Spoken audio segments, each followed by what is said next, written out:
Welcome to Silver Flag at Tyndall Air Force Base in Florida. We're going to give you a preview of the layout, tell you a little bit day by day what we've been working on.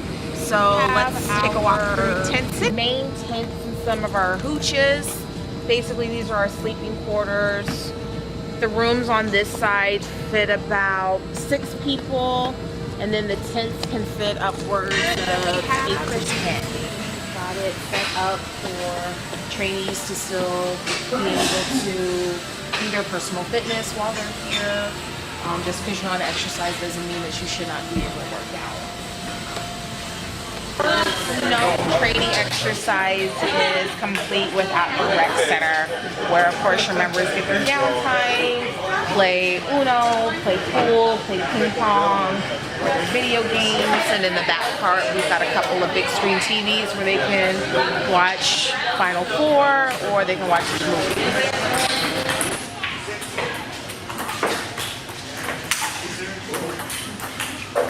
What's your name? Charles Williams, Senior Airman from Little Rock Air Force Base. Born and raised in St. Louis, Missouri. I've never been to Silver Flag before. It's my first time. Never deployed before. I'm kind of excited to go to Kuwait. It's pretty cool. Was this what you expected for a rec center at training base? No, actually, no. I didn't expect all of this, but it's kind of cool. We've got a lot of good scenarios going on. Kind of getting us ready for that exercise that we're gonna have. It's gonna be a lot. I'm kind of like a little nervous for it. Not really much to expect. Not know what to expect, but it's pretty cool so far. This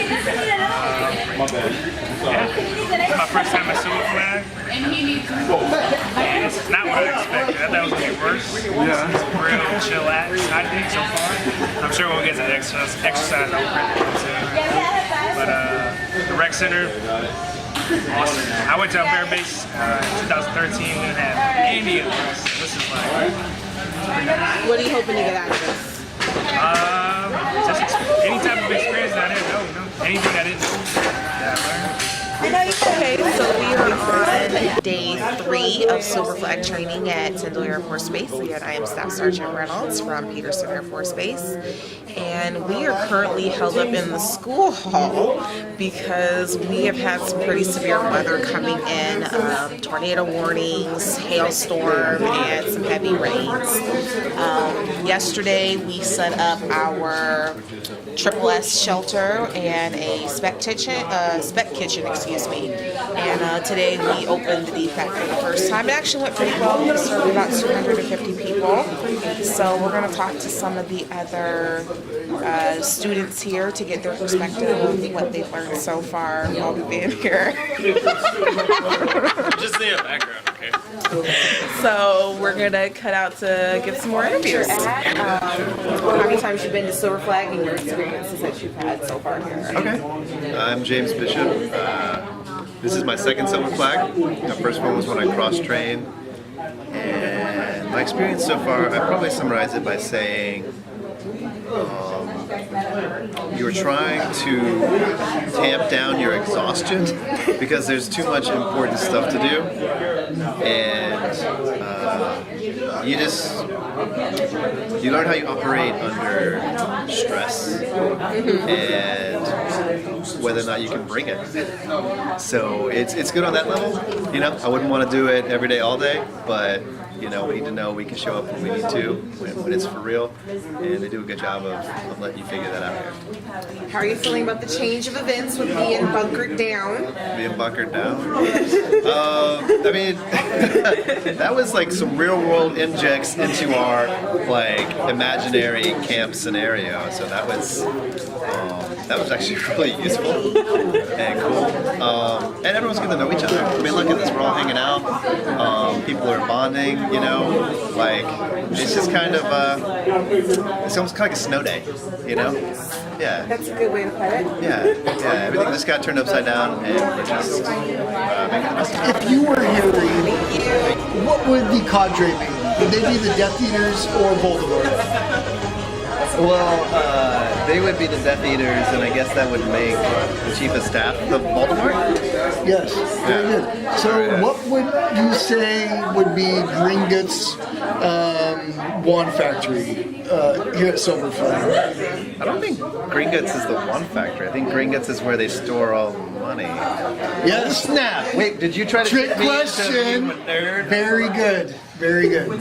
So, See, I thought I won that one, but I actually would lost. would taking a shower in the morning in these mass bathrooms be more like a game of Quidditch, or like having lunch at the barbecue station? That question doesn't make any sense whatsoever. Actually, what I meant to say is the barbecue But I'm not station, what looking it does for to any your stomach. snitches. That's for sure. What the barbecue station does to your stomach at night, is that more like a game of Quidditch, or is that more comparable to taking a shower in the mass bathroom? I can say it's like a game of Quidditch in that you're just trying to hang on. After it's worked its way through. So There's lots of pressure, that's for sure. it's a pressure-filled environment. Okay, we're going to have our in-briefing conversation with Master Sergeant Walensky. She's going to tell us her experience of trying to get here yesterday from DIA. So let us know what happened. So we all had our itineraries and everything was good. It was in our email. Everything was confirmed. Then we get there. We're all happy because it's Silver Flag and we're all gung-ho and hoorah Air Force. And I get there and I hand her my card and I hand her my ID and she says, "You don't have a flight." After she flinched a little bit, she's like this and she goes like this and then she goes down. And I said, "What do you mean I don't have a flight?" And she said, "You don't have a flight, we're gonna have to put you on another flight." And I said, "Well, I'm on active orders and I need to get to where I'm going and you're gonna find me a flight like the one that I already had." And her and I had it out for a little bit and she said, "No, I can put you on a 10 o'clock. And I said, well, I turned and I talked to Sergeant Lignan and he said, "Well, I don't know what we're gonna do, but take what you can get." So I turned around, I said, "Fine, I'll take the 10 o'clock. She said, "No, it's already gone, you took too long." And I said, "Did I now? Or did you just give it away to someone else? Because you look like that kind of lady." Well, after that little episode, she decided to tell me to call Manassas because they were going to open in 10 minutes. I called them and then, well, I got a hold of them and I talked to the lady and she says that the whole, like our flights were confirmed and they had our card and all of that. But this lady at the Delta counter decided to tell me that we didn't have a flight. So me and 3 other people, Donger, Reynolds, and Bishop, and me, we're stranded. I'm the only Persico member. We were supposed to be here early, and they are sustainment, and so we kind of hung out for the rest of the day because eventually the Manassas lady, not wanting to take any blame for herself, took our names and our birthdays and our GTCs and took us and put us on American, and we had to route into Charlotte. And then we had to go to Fort Walton Beach, which is like 2 hours away from where we needed to be. So then, without the authorization to do so, we had to get a rental car because we needed something big to put, 4 members and their A bags and all their deployment bags in a car. And we eventually made it to here, Silver Flag, Tyndall Air Force Base. And after that entire day, I guess in the end it wasn't too bad because, we got to know each other and all of that. But I'm still mad at that Delta lady. If you've been to Silver Flag before and how your experiences with it so far. Tech Sergeant Miller from Eglin Air Force Base. This is my first time coming to Silver Flag in many years. The first time I went was at Ramstein Air Force Base. So this is the first time stateside on Silver Flag. Okay. How much different, what's the difference overseas Silver Flag versus here? Is there? A lot has changed. Okay. Through the years, it's definitely more hands-on now, and now at least I get to be more prepared for my upcoming deployment in October. So it's really refreshing to get all this new material that we're learning so far on day 3. Okay. This actually prepares you for real world situations when you do go to a bear base. You're not going to have nice beds and cots and stuff. You're going to have your full house and you're going to be in close quarters. And yourself, name, base. Have you been here before? No, I haven't. My name is Staff Sergeant LeBlanc. I am stationed at Langley Air Force Base. I have gone to Silver Flag once, well, not just once, a couple times before. This is my first time going to Silver Flag stateside. I've been overseas for the past 12 years. So, like a question before, the difference to me is this is the first time I've only gone to Silver Flag for like a week. Okay. Usually it's like a week and a half. Okay, like you go on Friday and you'll come back the following week on a Wednesday or Thursday, so almost 2 weeks basically. So the training, I guess it just really depends on the base where you're going. They have because your mission where you are is always something different. So overseas, because I was always in PACAF, the mission was like chemical warfare, so we had to chem up and wear gas masks and all that good stuff. And versus here, we don't wear our gas masks. We just basically doing what we would do in a bear-based environment, minus. Because after this week, then we go home, and then we will miss everything that happened here. And look forward to 3 years from now. What area are you working in here versus back at your base? So back at my base, I normally work in food, and here I'm working at rec and fitness. Learning something different, enjoying. I'm learning something different. Today I was supposed to work and do a basketball tournament. I don't know how to coach a basketball tournament, but I was going to learn. And that's why we're here, so we can learn. Absolutely. Erin Mathai, I'm from Langley, New York. This is my first time at Silver Flag, and I like it so far because it's preparing me just in case I do go to a bear base. Was it what you were expecting out of it? Easier, harder?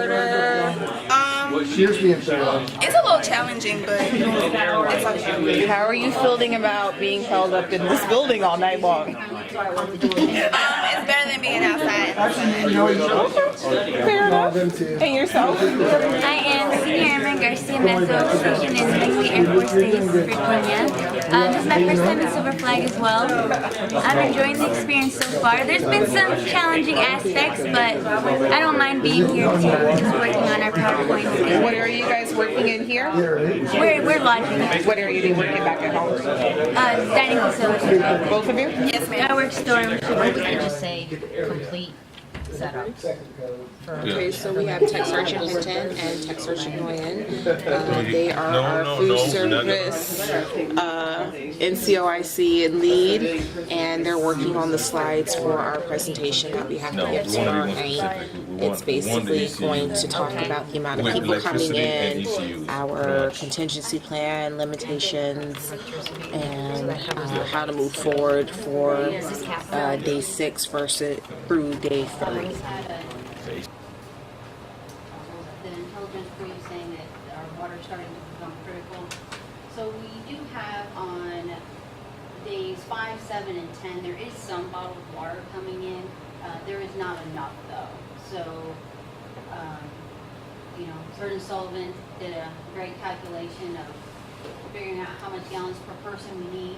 So there's a calculation, and even with the 7,000 gallons coming in, we need an extra 22,000 to be able to support that first set of C6 So, is that 74 half of what you just did? Yes. It's not a half of it. You see, those personals are already. No, they're already there. Yeah. Is it the left side? There you go, yeah. But it still becomes a space with the He's saying that C plus 8, he has 70 more spaces Space available hot. because 70 more people left. So there's space